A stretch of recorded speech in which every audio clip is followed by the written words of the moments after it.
Hello, bachcho. Let's start the question. The question says, which of the following is considered a hotspot of biodiversity in India? Option A, Indo-Gangetic Plain.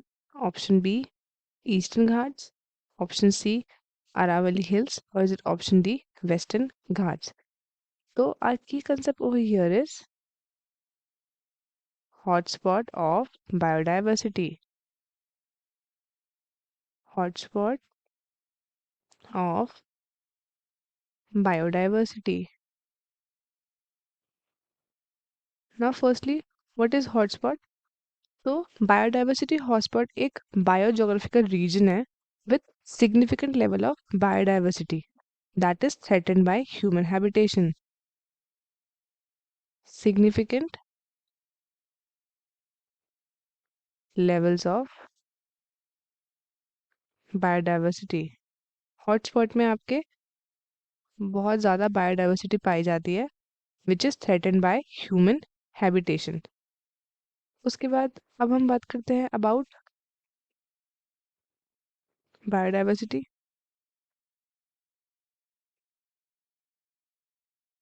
Biodiversity ये refer करता है variation of plants and animals, या फिर आप बोल सकते हो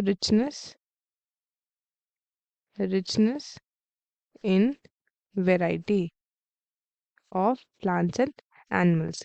India is the best known for its biodiversity, rich biodiversity, जिसका कितना है 24.46% of geographical area is covered by forest and trees. Forest and trees. Norman Myers, एक बंदा उसका नाम है नॉर्मन मेयर्स, इसने कॉइन किया था टर्म बायोडाइवर्सिटी हॉटस्पॉट.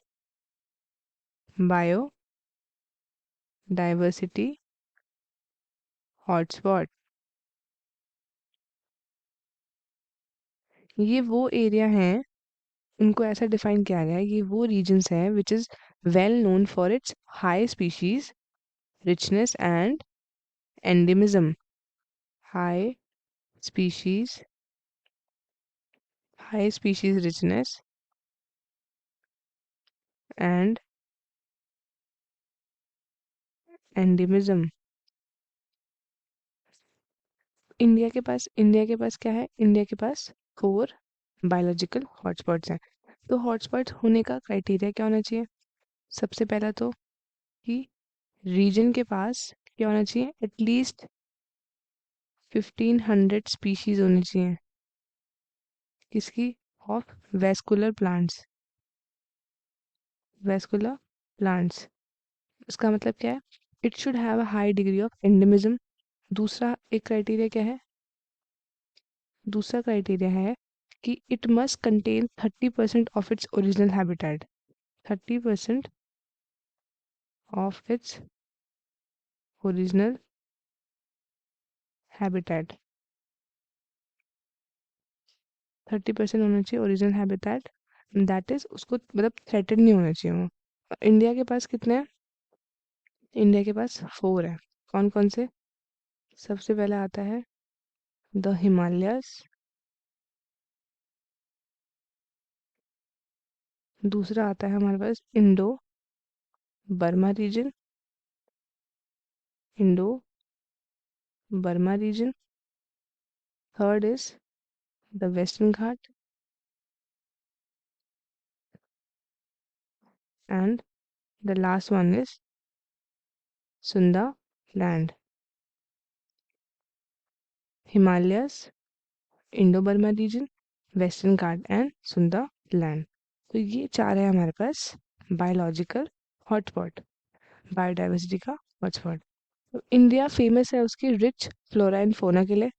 तो इंडिया के पास बहुत सारी स्पीशीज है जो कि इन एरियाज में प्रेजेंट है. और मोस्ट प्रोबेबली उनमें से कुछ आपकी इंडेंजर्ड स्पीशीज भी होंगी, ठीक है, जो एट हाई रिस्क है. स्पेशली हाई रिस्क वाली जो होंगी वो इन एरियाज में होंगी, उनको हाईली प्रोटेक्टेड किया है फ्रॉम ह्यूमन एक्टिवेशन. तो अब हम चलते हैं अपने ऑप्शंस की तरफ. पहला ऑप्शन है इंडो गैंगेटिक. दूसरा ऑप्शन है ईस्टर्न घाट्स. तीसरा ऑप्शन है अरावली हिल्स. एंड चौथा ऑप्शन है हमारा वेस्टर्न घाट. तो हमारा करेक्ट ऑप्शन क्या होगा? तो करेक्ट ऑप्शन होगा ऑप्शन डी, क्योंकि इनमें से कोई हमारे बायोलॉजिकल हॉटस्पॉट्स नहीं है। आई होप आपको क्वेश्चन अच्छे से समझ में आया होगा। All the best and thank you.